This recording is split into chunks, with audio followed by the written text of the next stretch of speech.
Praise lord. బాగున్నారా? ప్రియులారా, గడిచిన వీడియోలో మీతో మాట్లాడిన అంశం మీకు బాగా గుర్తుందనుకుంటా ఉన్నాను. లోకం నుండి వేరు చేయబడాలనేది దేవుని యొక్క గొప్ప ఆలోచన విధానం. లోకం అంటే ఒక 2 అంశాలున్నాయి. ఒకసారి దయచేసి అర్థం చేసుకుందాం. లోకం అంటే ఈ భూ సంబంధమైన లోకం. దాన్ని ఫిజికల్ వరల్డ్ అంటాం.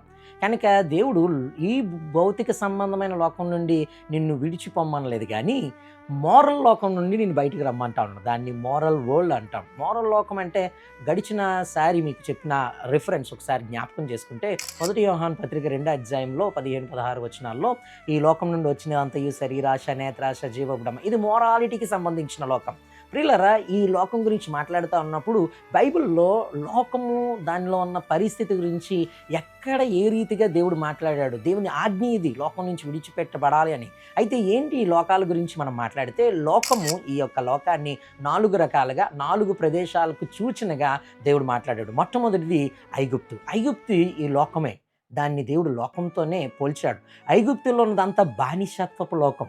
దేనికంటే లోభానికి, పాపానికి, అన్నిటికీ బానిస అయిపోయిన లోకం ఇది. దేవుడు ఈ ఐగుప్తు నుండి చెరకు ముందు ఇశ్రాయేలును విడిపించాలని మోషే ద్వారా వారందరిని విడిపించాడు. ఇది మొదటి లోకం.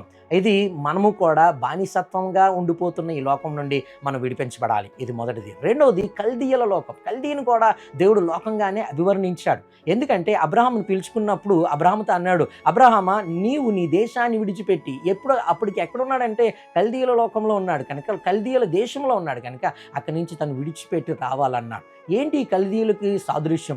ఇది మత సంబంధమైన లోకం. ఈ లోకం నుండి మనిషి విడిపించబడాలి. మతం మనిషిని మార్చలేదు కానీ మార్గంలోకి వెళ్ళగలిగితే నిత్య జీవంలోకి ప్రవేశిస్తాం. ఇది రెండవది. మూడవది మనం చూసినట్లయితే ప్రియులారా, బాబులోను అనేది కూడా ఒక లోకం. మనం బాబేలు గోపురం గురించి విన్నాం. బాబేలు గోపురంలో గలిబిలి ఉన్నది. బబులోను కూడా దాని నుండి వచ్చినదే. ఇశ్రాయేలు ప్రజలు వారు చెరపట్టబడిన తర్వాత బబులోనులో ఎన్నో సంవత్సరాలు వాళ్ళు బానిసలు అయిపోయారు.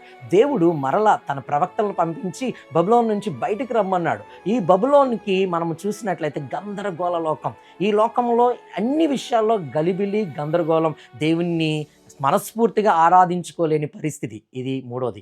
నాలుగోది సొదోమాని దేవుడు పాపలోకంతో అభివర్ణించాడు. అందుకనే లోతును సొదోమ నుంచి వేరు చేయాలని దేవుడే స్వయంగా వచ్చి తన చేతులారా తనను పట్టుకొని, తన కుమార్తెలను పట్టుకొని ఆ లోకం నుండి విడిపించాడు. ప్రియులారా, ఈ యొక్క 4 విషయాల గురించి మనం అర్థం చేసుకుంటున్నప్పుడు లోకములో మనిషి ఉండిపోవడం ఆయనకి ఇష్టం లేదు. ఈ మోరల్ లోకం అనేది దేవుని నుండి వచ్చినది కాదు. దీనిలో ఉన్నదంతా శరీరాశ, నేత్రాశ, జీవపుడంబం. మరలా చెప్తా ఉన్నాను, దీని నుంచి విడుదల పొందిన తర్వాతే దేవుని నిజముగా ఆరాధించగలుగుతాం. సాతానుగాడు కుయుక్తి ఏడు తెలుసా? నిన్ను దూరంగా వెళ్ళనివ్వడు.